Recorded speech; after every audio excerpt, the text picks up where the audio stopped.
Hello, I'm Sokhwa. I'm going to share about the evaluation contest preparation for this particular video, especially for those who are contesting, no matter in the club, aerial, division, or district level.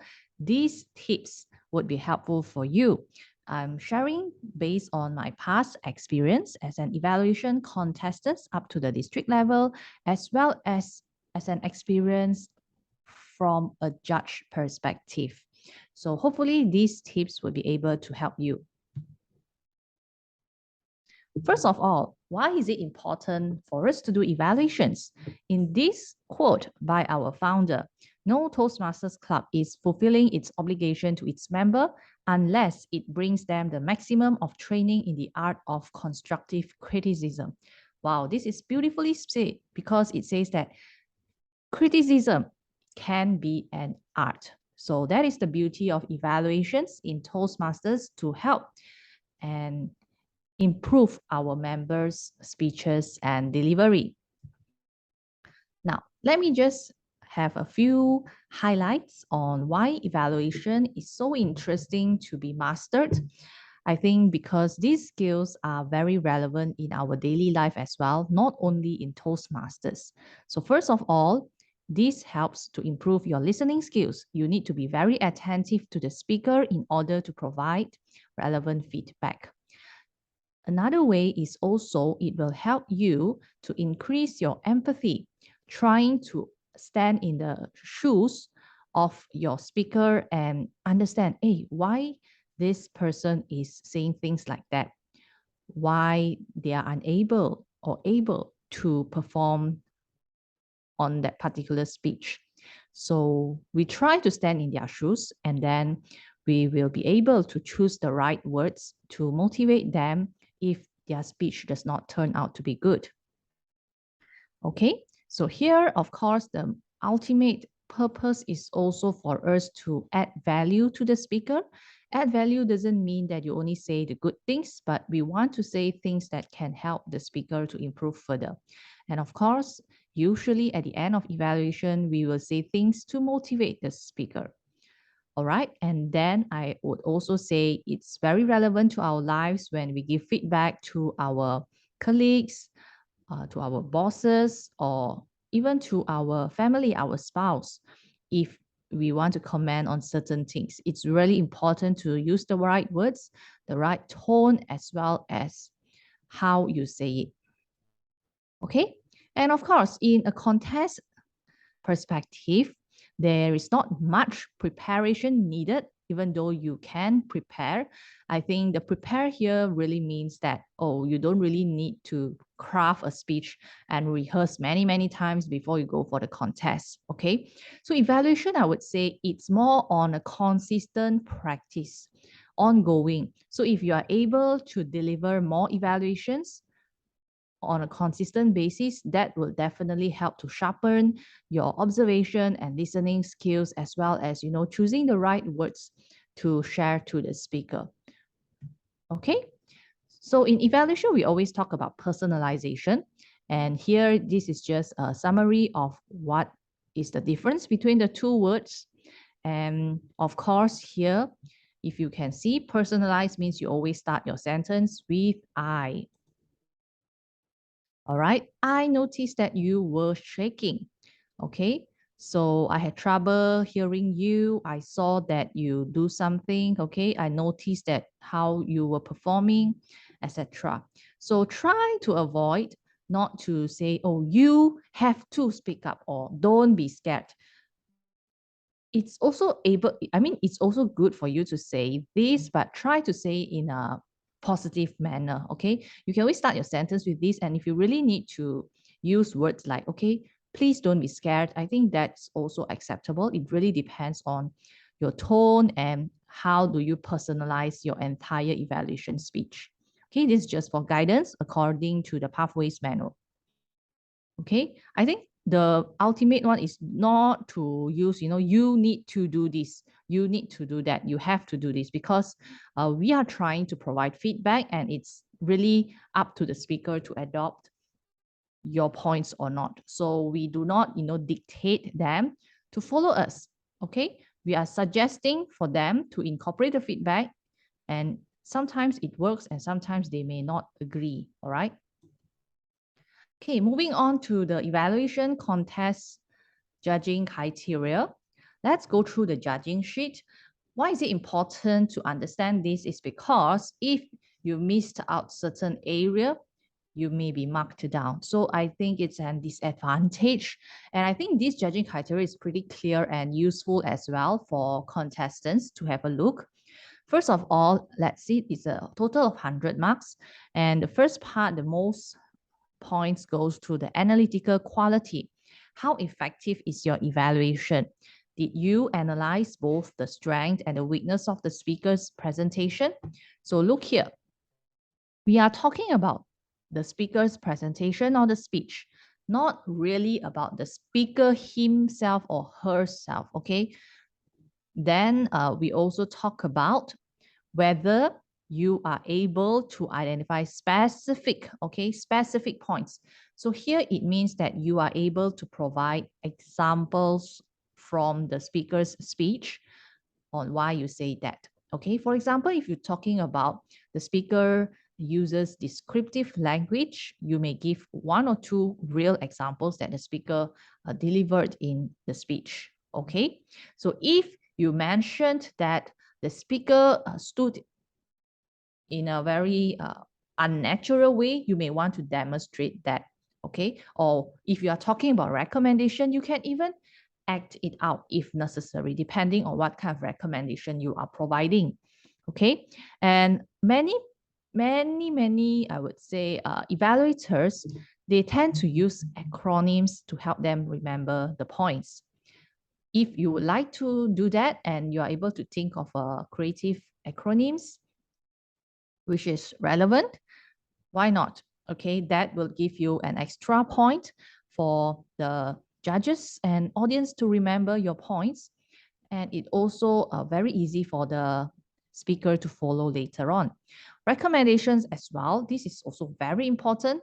So here it needs to be practical, helpful, and positive, which can help the speaker to improve his next presentation.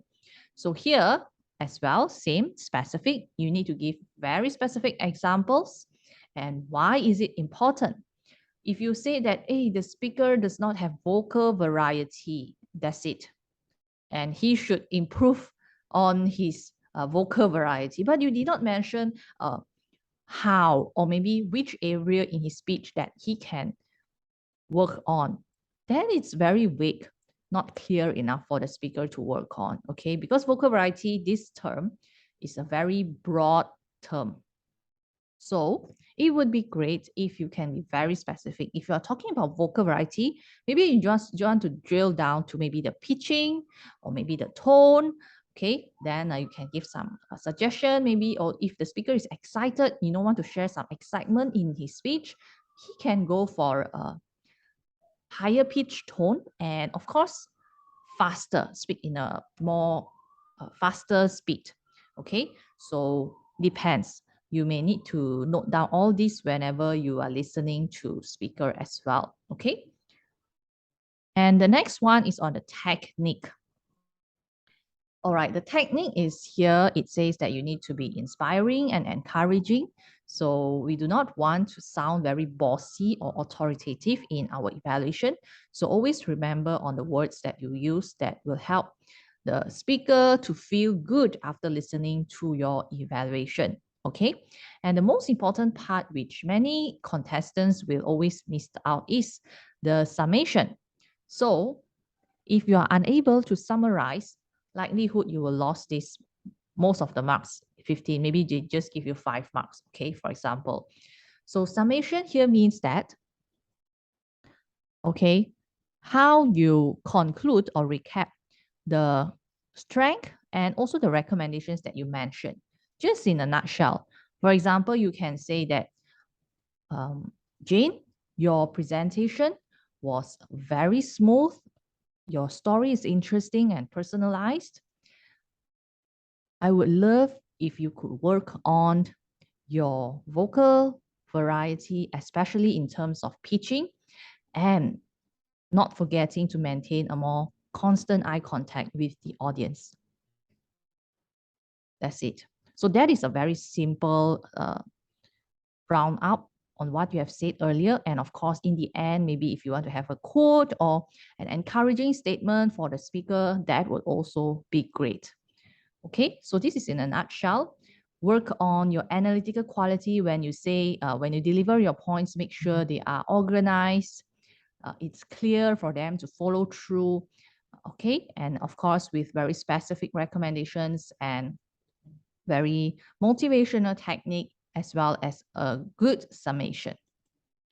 Now, here is the format or template. Oh no, I don't think it's a template. Okay, this is just a format for you to test it out. Normally, we will start with an opening, okay, depending on the speaker's content. Sometimes if it can relate to you, maybe you can say that, oh, I'm also an avid reader, for example, okay, if the speaker is talking about reading, for example, okay. So here, you may want to build a rapport with the speaker, be creative. Sometimes some evaluators who is very, I would say, they are very outspoken or they are very animated. They can do some actions, you know, but I think we do not want to outshine the speaker as well. Just remember that. Be creative in your opening, just a short statement, not exceeding 30 seconds. Please do not exceed 30 seconds on the opening, and then move on to what you like about the speech. 2 to 3, maximum 3. Of course, these items you need to include why you say that, how the speaker have done well in this part. This next one, you talk about the recommendations in a very positive manner, as well as with justifications and examples. Okay. And lastly, please conclude, especially if you see the red light, please faster conclude it. Do not just say thank you and leave the stage. Okay. So in terms of evaluation, there's also another way that you can look at it, okay, about the speech. First is what you hear, right? The speech content. Okay, what you hear, what you heard the speaker talk about. Okay, this one you can comment on it. The second part is in terms of what you see, which means it's the speaker's facial expression, body language, how he or she used the stage, etc. So you can comment on the speaker's delivery, all right, with your eyes. The next one is in terms of this, the heart. Many of the evaluators, they seldom talk about this part, okay? But I think you may want to share, based on your honest opinion, how do you feel after you listen to the speech? Is it like you feel touched or you feel that something is missing? If you say this, no matter good or bad, remember to justify that as well, okay? Why you say that, okay? So these are some of the aspects that you can look at as well.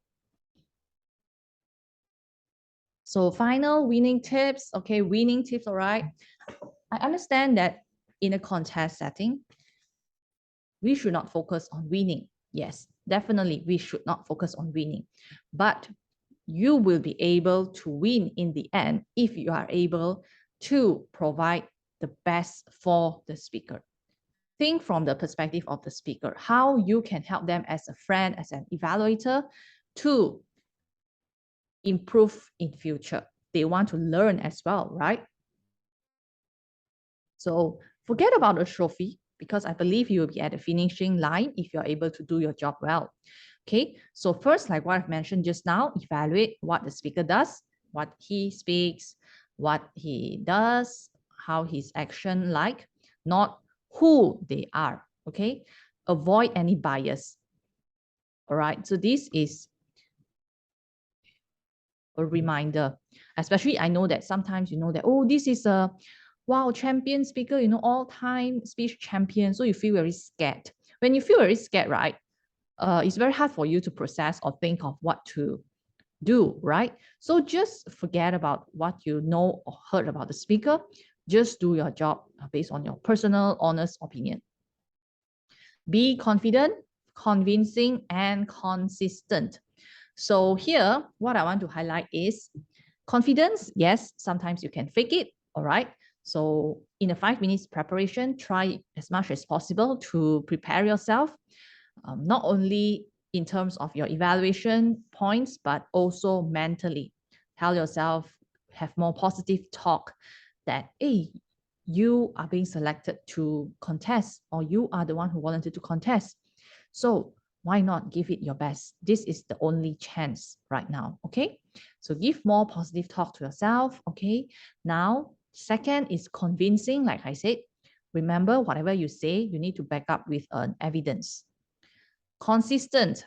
Whatever you say, it also needs to be consistent, because if you are saying that, oh, the speaker has a good vocal variety, especially in the storytelling, then the recommendation, you also talk about vocal variety. Oh, maybe you can improve on your pitching and etc. So please be consistent. Do not say that, hey, you did well earlier, but then suddenly you recommend them to improve on the same area as well. So it's very confusing.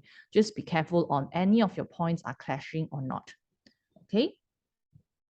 Catchy, creative, and congruent opening. Okay, like I mentioned just now, try to catch the eyes of the judges, especially in a higher level of evaluation contest. Whatever you say in the beginning and at the end really, really matters to differentiate you and other evaluation contestants. Now, this one, I think I've mentioned just now as well, recommendations. If you can demo it out, depending on the context, that would be added value as well. I've also attended some evaluation workshop where the evaluation champion actually said, many of us, we will always hear the same recommendations. For example, oh, okay, you need to, move more around the stage. You need to have vocal variety. You need to have a more catchy opening, or even conclude with a call to action. All these are very normal stuff of recommendations. So if you are able to provide strategies for the speaker, to work on their vocal or even work on their speech organization, that would add value. For example, in a vocal variety example, okay, perhaps the speaker could, watch more like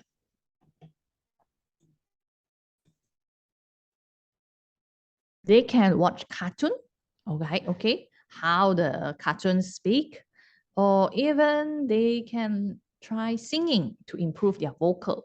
It's a ongoing practice. It's not that, oh, in one night you will be able to master vocal variety.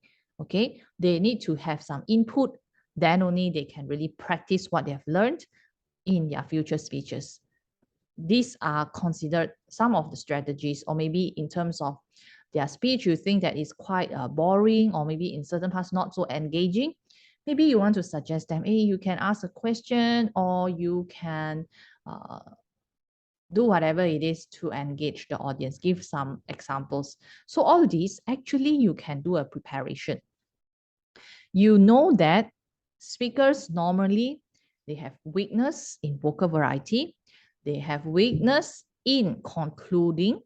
So for these two areas, for example, you can Google it up. How can we improve our pitch? How can we better organize our speech? Or how can we create an interesting speech or humorous speech, depending. So all these recommendations, or I would say like a dictionary for speakers, right? You can always do more reading on this area. Then your recommendations will be very different from other evaluators. Okay, so you can put yourself in the speaker's shoes and say that, okay, I don't want to listen to the same recommendations again. Can we have something unique or special?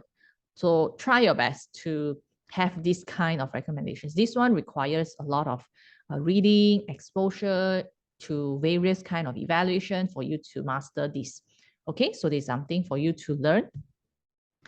And moving on, lastly, okay, like I mentioned just now, the key point here is very, very important, because many evaluators, even the senior or always contesting in evaluation, they will always miss this because of time constraint. They will just say thank you and that's it. So they will lose the 15 marks. Remember, Whenever you see the red light maximum, you need to conclude. Okay. I would recommend you to really utilize the 3.5 minutes if you follow my template just now, 2 + 2.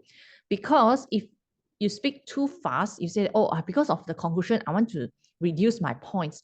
I would not recommend that because you may lose some points in the other areas like recommendations and even analyzing quality.